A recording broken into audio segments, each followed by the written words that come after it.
One more time for Riley. Alright. Be natural. Abila, can you teach me how to study? Okay. No matter where I go, you know I love my mom. Close. Okay. So Bilbo was caught. Okay. I don't really know. 5, 4, I'm gonna be reading. 3, 2, 1. So let's start with question 2. Oh wait. How does Bilbo know that the 3 people are trolls? Morgan? Their heavy faces, their size, their shape of their legs, their language, and their colors. Pretty much exactly correct, word for word from the book. Excellent. So it's their physical appearance and also the way they act and the way they speak. DeAndre?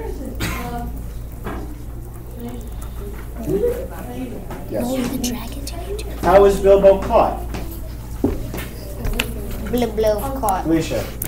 When he tries to get the purse from William's pocket and it just asks for you. Very good. Apparently William has a magical wallet and it asks who Bilbo is when he tries to lift it out of his pocket. So yes, that is how he is caught. Wait, the answer to the second one is because of the physical appearance, there's Size, clothing, faces, the way they talk, all of it. Yes. Oh. Okay. Zanai, please pick it up, please. At It was trolls? No? Blimey Bert, look what I've caught. Oh, you did that. Okay. Not you, me. Okay. I know, but I'm asking where. Blimey Bert, look what I've caught, said Will. Okay. I should only hear my reader. We should all be following along. Where are we?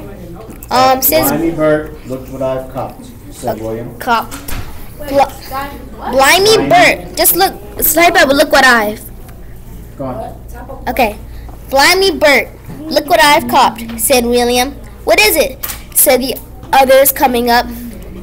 Lummy, Lummy, if I knows, where are yer?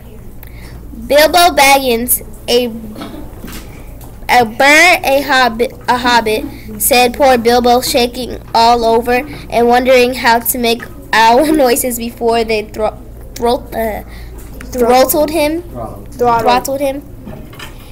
A burra hobbit, said they, a bit startled. Oh.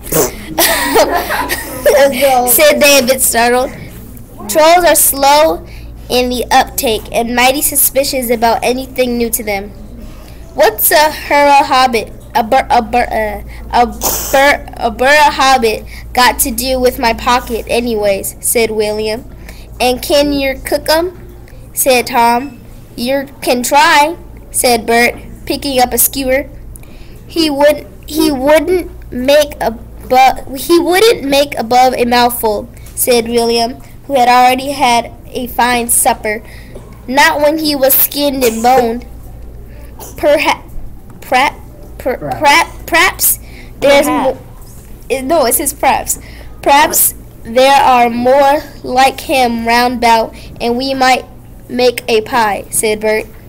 Here you. Are there any more of your sort of sneaking in these here woods? Your nasty little rabbit, he said, he looking at the rabbit furry feet, and he picked him up by the toes and shook him. Wrong way. Yes, lots, said Bilbo, before he remembered. What's so funny, Sanan? Yes, lots, said Bilbo. Did you hear that comment he said?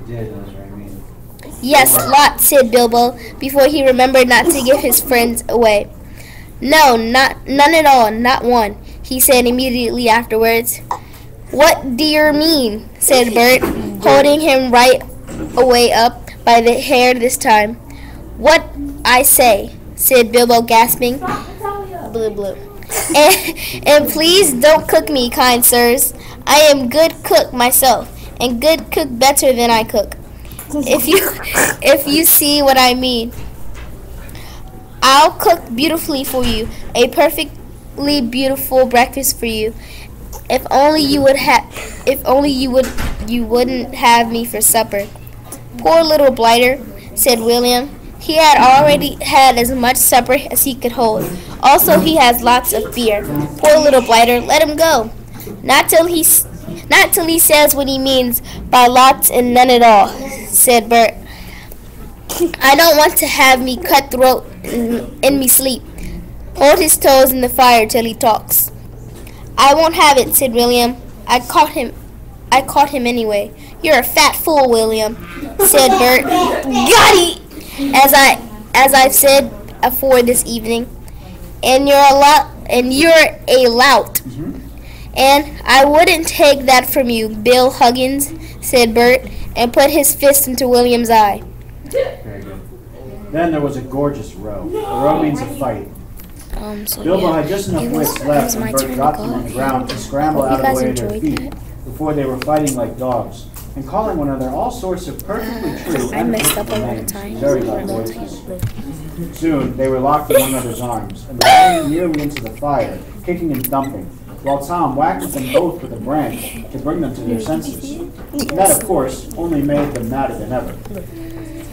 That would have been the time for Bilbo to have left. But his poor little feet had been very squashed with Bert's big paw, and he had no breath in his body, and his head was going round, so he just lay there for a while, panting, just outside the circle of firelight. Let's hear it from Morgan. And right in the middle of the fight. The dwarf had heard noises from a distance, and after waiting for some time for Bilbo to come out, or to hoot like an owl, they started off one by one to creep towards the light as quietly as they could. No sooner did Tom see Balin come into the light than he gave an awful howl. Trolls simply the very sight of the worst uncooked. Bert and Bill stopped fighting immediately, and they sat Tom's place. They sat before Balin, who was wondering where in all this commotion Bilbo was. Knew what was happening. A sack was over his head, and he was down. There's more to come, said Tom, or I might mistook lots and none at all. It is, he said, then no hobbits, but lots of these sheer dwarves. That's about the shape of it. I reckon you're right, said Bert, and we best get out of the way. And so they did. The sack in their hands, then things used, carries off, and others muttered. They waited in the shadows. So each dwarf came up and looked at the fire, and still said, No.